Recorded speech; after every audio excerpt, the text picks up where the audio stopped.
Welcome back to taste therapy. ఈరోజు మనం కట్టె పొంగల్ తయారు చేసుకుందాం. దీన్ని పప్పొంగల్ అని కూడా పిలుస్తారు. మార్నింగ్ టిఫిన్కైనా ఈవినింగ్ డిన్నర్కైనా తీసుకోవచ్చు. దీన్ని దేవీ నవరాత్రుల్లో అమ్మవారికి నైవేద్యంగా కూడా పెడుతూ ఉంటారు. దీన్ని సింపుల్గా టేస్టీగా కుక్కర్లో ఎలా తయారు చేసుకోవాలో ఇప్పుడు చూద్దాం. ముందుగా కుక్కర్లో 1 గ్లాసు బియ్యం అలాగే 1/2 గ్లాసు పెసరపప్పును తీసుకుంటున్నాను. వీటిని 1కి 2 సార్లు కడిగి అదే గ్లాస్తో 6 గ్లాసుల నీళ్లు పోసుకోవాలి.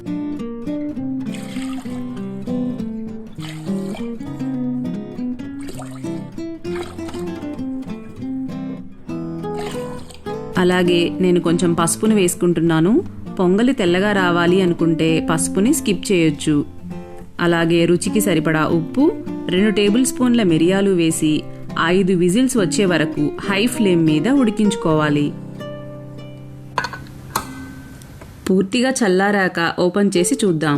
చూడండి, బాగా ఉడికిపోయింది. మనం పప్పు గుత్తితో కూడా మెదపనవసరం లేదు. దీన్ని గరిటతోనే మెత్తగా చేసి పక్కన పెట్టుకోండి. పోపు కోసం 1/2 కప్పు నెయ్యిని వేసుకుంటున్నాను. నెయ్యి ఎంత వేస్తే పొంగలి అంత టేస్ట్గా వస్తుంది. నెయ్యి వేడయ్యాక 1 టేబుల్ స్పూన్ ఆవాలు, 1 టేబుల్ స్పూన్ జీలకర్ర, ఇవి కొంచెం వేగాక 2 ఎండుమిర్చి, అలాగే తరిగిన 2 పచ్చిమిర్చి, కొంచెం కరివేపాకు కూడా వేసుకోవాలి. కరివేపాకు ఎక్కువగా వేసుకుంటే పొంగలి టేస్టీగా ఉంటుంది. సన్నగా తరిగిన అల్లం ముక్కలు, ఒక 10 జీడిపప్పు, అలాగే కొంచెం ఇంగువ వేసి బాగా వేయించుకోవాలి. సిమ్లో ఉంచి మాత్రమే వీటన్నింటిని వేయించాలి, లేదంటే పోపు మాడిపోతుంది. వీటన్నింటినీ బాగా వేయించి దింపేటప్పుడు కొంచెం పెప్పర్ పౌడర్ని కూడా వేసుకుంటున్నాను.